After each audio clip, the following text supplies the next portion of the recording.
கடைசியில நம்ம நந்தினிக்கு இப்படி ஒரு அபாயமான நிலைமை வரும் அப்படின்னு சொல்லிட்டு கொஞ்சம் கூட எதிர்பார்க்கவே இல்லைங்க. இந்த ரஞ்சித் ஒரு நியூஸை பார்த்து கேரளாவில் நடந்த அதே சம்பவத்தை நம்மளும் இதே வீட்டில் நிகழ்த்துவோம் அப்படின்னு சொல்லிட்டு ஒரு விஷப்பாம்பை நந்தினி ரூம்ல விட அவன் நினைச்ச மாதிரி அந்த விஷப்பாம்பு நந்தினியை கடிச்சிடுதுங்க. இதனால நந்தினி வாயில நொர தள்ளுது. நந்தினி பொழைச்சாங்களா இல்லை நந்தினிக்கு என்னதான் ஆக போகுது அப்படின்னு சொல்லிட்டு தாங்க இந்த வீடியோல பார்க்க போறோம். ரஞ்சித் கேவலமானவன் தெரியும், அதுக்குன்னு இவ்வளோ கேவலமானவனா? உண்மையிலுமே ரஞ்சித் மாதிரியான ஒரு கேவலமான நாயை பார்த்ததே இல்லை.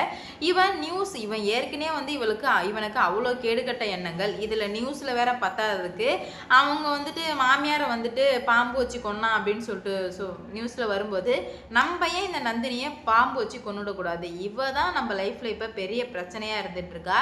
இவளை ஈஸியாக தீர்த்து கட்டிடலாம். அந்த ஹேமாவை கொன்ன மாதிரி இவளையும் கொன்னானா கண்டிப்பாக வந்துட்டு இப்போ பிரச்சனையில் அலையிற மாதிரி அப்பையும் பிரச்சனையில் அலைவோம். ஜஸ்ட் ஒரே ஒரு பாம்பை மட்டும் விட்டா போதும், பாம்பு கொத்தி அவ செத்துருவா அப்படின்ற மாதிரி பிளான் போட்டு எத்தனை லட்சம் ஆனாலும் பரவாயில்ல எனக்கு வந்து பாம்பு வேணும் அப்படின்ற மாதிரி கேட்டுறான். பாம்பு வந்து கைக்கு வந்த உடனே என்ன பண்ணுறான் அப்படின்னு பார்த்தீங்கன்னா, சூர்யா இல்லாத நேரம் பார்த்து இவன் கரெக்டாக போய் பாம்பை அந்த ரூமுக்குள்ளே விட்டுட்டு வந்துடுறான். வந்ததுமே வந்து நந்தினி வந்து பார்த்துட்டே இருக்கான். உடனே வந்து நந்தினி கிட்ட சொல்கிறான், சிஸ்டர் மேலே வந்து சூர்யா கூப்பிட்ற மாதிரி இருக்கும், நீங்கள் போங்க சிஸ்டர்னு சொல்ல, சூர்யா சாரா? இல்லவே இல்லையே, சூர்யா சார் வீட்லேயே இல்லையே. ஓ அப்படியா, சாரி சிஸ்டர், எனக்கு சூர்யா உங்களை கூப்பிட்ட மாதிரி இருந்தது, அதனால தான் சொன்னேன் அப்படின்ற மாதிரி சொல்ல, இவன் என்ன புது பிளான் பண்ணி வச்சுருக்கான், எதுக்காக இவன் இப்படி சொல்கிறான், ஐயோ இவனோட பிளான் என்னன்னே தெரிய மாட்டுதே அப்படின்னு சொல்லிட்டு நந்தினியும் கல்யாணமும் வந்து புலம்பிட்டு இருக்கா. மறுபடியும் இந்த ரஞ்சித் என்ன பண்ணுறான்னா, சிஸ்டர் மறுபடியும் சூர்யா கூப்பிட்ற மாதிரி இருக்குது, எதுக்கும் போய் பார்த்துருங்களேன் சிஸ்டர் அப்படின்ற மாதிரி இவன் மறுபடியும் சொல்ல, உடனே வந்து என்னன்னா இவனோட பெரிய ரோதனையாக போச்சுன்னு சொல்லிட்டு நந்தினியும் போகிறாங்க. போடி போ, உனக்கு இன்னைக்கு தான் கடைசி நாள், நாளைக்கு உனக்கு பால் ஊத்துறேன் போடி அப்படின்ற மாதிரி சொல்லவுமே மனசுக்குள்ளே நினச்சிக்கிறான். நந்தினி வந்து மேலே போகிறாங்க. போனதுமே வந்து கதவு திறக்கிறாங்க. கதவு திறந்தா சூர்யா சார் பாத்ரூமில் இருப்பாரோ பால்கனியில் இருப்பாரோ அப்படின்னு சொல்லிட்டு தேடி தேடி பார்க்குறாங்க. ஏன்னா இவன் சூர்யா கூப்பிட்ற வாய்ஸ் தான் அப்படின்னு சொல்லிட்டு கன்ஃபார்மாக சொன்னதுனால நந்தினியும் தேடி தேடி பார்க்குறாங்க. அப்போ தான் டக்குன்னு அந்த பாம்பு வந்து நந்தினி காலிலே வந்து கொத்திடுது. கொத்தின வேகத்துக்கே அப்படியே வந்து நந்தினி வந்து படுத்துறாங்க. அம்மா அப்படின்ற மாதிரி கத்தி படுக்கவுமே நந்தினி காலில் அந்த பாம்பு பக்கத்துலேயே தான் உட்காந்துருக்கு. ரத்தமாக ஓடுது, வாயில் நுரையெல்லாம் தள்ளிடுது பிள்ளைக்கு. உடனே வந்து கல்யாணத்துக்கு இல்லை தங்கச்சிக்கு ஏதோ தப்பாக நடக்கிற மாதிரியே தெரியுது. இவன் எதுக்கு சூர்யா சார் இங்கே இல்லை, அப்புறம் எதுக்கு இவன் இப்படி சொல்லவும் சொல்லிட்டு கல்யாணம் போகிறாரு பின்னாடியே. உடனே வந்து இந்த ரஞ்சித், கல்யாணம் நீ எங்கே போகிற சமை அப்படின்ற மாதிரி சொல்ல, இருங்கய்யா தங்கச்சி போச்சு அம்மான்னு கூப்பிட்ட காதில் சத்தம் கேட்டுச்சு, அதெல்லாம் எனக்கு ஒன்றும் காதில் உள்ளலையே அப்படின்ற மாதிரி சொல்லு. அடே நீ ஏதோ பண்ணுறடா ஃப்ராடு வேலை அப்படின்னு சொல்லிட்டு இவனுக்கு வந்து ரஞ்சித்துக்கும் கேட்டுருச்சு நந்தினி அம்மான்னு சொன்னது. ரஞ்சித் அவ்வளோ சந்தோஷமாக இருக்கான். ரஞ்சித்தோட ஃபேஸோட சந்தோஷத்தை பார்த்ததுமே கல்யாணத்துக்கு தெரிஞ்சிடுது ஏதோ தப்பாக இருக்குது அப்படின்னு சொல்லிட்டு. அப்போ தான் வந்து சரி இவனை நம்பி நம்ம போய் பார்க்காம இருக்கக்கூடாதுன்னு சொல்லிட்டு நந்தினியும் போடுறாங்க.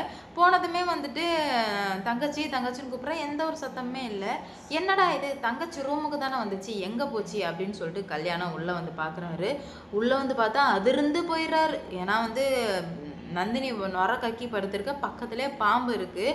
இதை பார்த்ததுமே ஐயோ அம்மா வாங்கலே, யாராவது வாங்கலே, காப்பாற்றுங்க என் தங்கச்சி அப்படின்னு கூப்பிடும். மொத்த குடும்பமே வந்துடுச்சு. என்னாச்சுன்னு கேட்க, இந்த மாதிரி பா பா பா பா பாம்பு அப்படின்ற மாதிரி இவர் வந்து கத்திட்டு இருக்காரு. உடனே வந்து அருணாச்சலையா வந்துடுறாரு. வந்ததுமே வந்துட்டு என்னாச்சு கல்யாணம், ஐயா இங்கே மாதிரி தங்கச்சி பாம்பு கடிச்சிருச்சிங்க, எப்படி பாம்பு வந்துச்சுன்னு தெரில, உடனே காப்பாற்றுங்கன்னு சொல்ல பாம்பு இருக்கும், யாரும் கிட்ட போகல. உடனே சூர்யாவுக்கு ஃபோன் போட்டு கொஞ்ச நேரத்தில் சூர்யா வரவுமே எல்லாருமே வந்து நந்தினி சாவட்டுன்னு தான் நினைக்கிறாங்க. அதனாலே வந்து பாம்பு இருக்குது யாரும் போவேணான்னு சொல்லிடுறாங்க.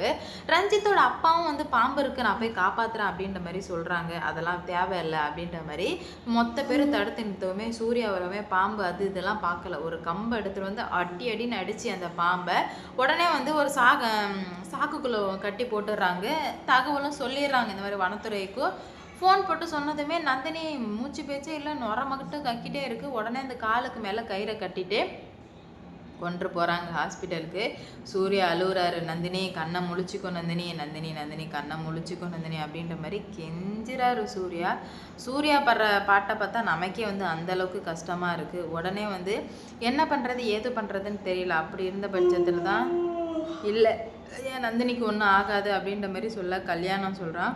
அதெல்லாம் ஒன்றும் ஆகாதுங்க சின்னையா, நீங்கள் கவலைப்படாதீங்கன்னு சொல்ல இவ எதுவுமே பேச மாட்டாளே கல்யாணம், எனக்கு ரொம்ப பயமாக இருக்குது கல்யாணம் அப்படி இப்படின்ற மாதிரி சொல்லவுமே உடனே வந்து ஹாஸ்பிட்டலில் போய் சேர்த்துட்றாங்க. சேர்த்ததுமே வந்து இந்த மாதிரி சொல்கிறாங்க, இந்த மாதிரி பாம்பு கடிச்சிருச்சு அப்படின்ற மாதிரி சொல்ல என்ன பாம்புன்னு பார்த்தீங்களான்னு அந்த பாம்பை கேட்க, ஐயோ இந்த பாம்பு ரொம்ப கொடிய விஷம் கொண்டதாச்சே, இந்த பாம்பு எப்படி உங்கள் வீட்டுக்குள்ளே வந்தது, இந்த பாம்பெல்லாம் வர்றதுக்கு வாய்ப்பே இல்லையே அப்படின்ற மாதிரி சொல்லிடுறாங்க. அப்போ தான் வந்து டாக்டர் சேர்த்தா டாக்டர் வந்து எந்த ஒரு பதிலுமே சொல்ல, வீட்டில் உள்ள மொத்த பேரும் ரொம்ப வந்து பயந்து போயிருக்காங்க. அப்படி இருக்கும்போது தான் இதை எப்படியாச்சும் வந்து நான் சரி பண்ணி ஆகணும், எனக்கு அவள் வேணும், இல்லைன்னா நான் வந்து என்ன பண்ணுவேன்னு தெரியாது அப்படின்ற மாதிரி சொல்லிடுறாங்க சூர்யா. கவலைப்படாதீங்க, ஒன்றும் நடக்காது அப்படின்ற மாதிரி எவ்வளவோ வந்து சொல்கிறாங்க. ஆனால் வந்துட்டு இல்லை, எனக்கு ரொம்ப கஷ்டமாக இருக்குது, இதை இப்படியே வந்து விட்டு வச்சா சரி வராது, ஏதாவது நான் தான் ஒன்று பண்ணணும்னு சொல்லிட்டு டாக்டர் என்னாச்சு அப்படின்ற மாதிரி கேட்குறாங்க. எங்களாலே ஒன்றும் சொல்ல முடியல, ரொம்ப அன்கண்டிஷனலுக்கு போயிட்டாங்க, இந்த பாம்பு எப்படி வந்துச்சுன்னு தெரியல, கண்டிப்பாக வந்துட்டு வெளியே வந்திருக்க வாய்ப்பு இல்லை, யாரோ வீட்டுக்குள்ளே எடுத்து போட்ட மாதிரி தான் இருக்குன்னு சொல்லிட்டு டாக்டர் சொல்லவுமே உடனே சூர்யாவுக்கு ஒன்றுமே புரியல. ஐயோ நந்தினி என்னாச்சுன்னு சொல்ல, அவ்வளோதான், உங்கள் பொண்டாட்டி உயிர் பிழைக்கிறதுக்கு வாய்ப்பே இல்லைன்னு சொல்லிட்டு கையை விரிச்சிடுறாங்க. சூர்யா அழுகுறாரு, தேம்பி அழுகுறாரு. சூர்யா அழுவுறதை பார்த்து அவ்வளோ கஷ்டமாக இருக்குது. ஏன்னா வந்து சூர்யா இந்த அளவுக்கு வந்துட்டு கஷ்டப்படுற ஆள் இல்லையா, அதனால் சூர்யாவுக்கு ரொம்பவே வந்து கஷ்டமாக இருக்குது. இல்லை இப்படி நடக்கவே கூடாது, ஏன் பொண்டாட்டிக்கு ஒன்றும் ஆகக்கூடாது அப்படின்ற மாதிரி எவ்வளவோ ஆறுதல் சொன்னாலும் எதுவுமே வந்து சரிப்பட்டு வர்ற மாதிரி தெரியல. எல்லாருமே அந்த ஆறுதல் சொல்கிறாங்க. பாதி குடும்பம் வந்து சந்தோஷமாக இருக்குது. அப்போ தான் வந்து சுந்தரவல்லி சாவட்டும், இவ வந்து சாவட்டும், இவ இதுக்கு மேலே வந்து இருக்கவே கூடாது அப்படின்னு சொல்லிட்டு சொல்கிறாங்க. அப்போ தான் வந்து சுந்தரவல்லி சொன்னது எல்லாத்தையுமே கேட்டு, நீங்களாம் மனுஷியா, ஒருத்தி அங்கே உயிருக்கு போராடிட்டு இருக்கா, சாவட்டுன்னு சொல்கிறீங்க, நீங்களாம் என்ன ஜென்மமோ அப்படின்ற மாதிரி சொல்லி முடிச்சிடுறாங்க.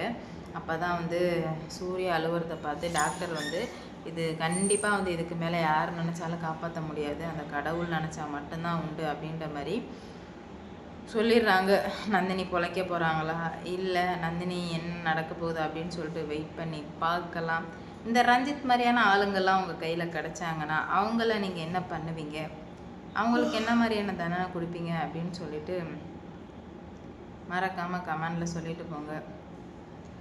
ஏன்னா இந்த ரஞ்சித் இவ்வளோ மோசமானவனாக இருப்பான் அப்படின்னு சொல்லிட்டு கொஞ்சம் கூட எதிர்பார்க்கவே இல்லை.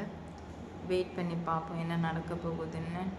இந்த வீடியோ பிடிச்சிருந்தா லைக் பண்ணுங்கள், ஷேர் பண்ணுங்கள், மறக்காமல் சப்ஸ்கிரைப் பண்ணிக்கோங்க.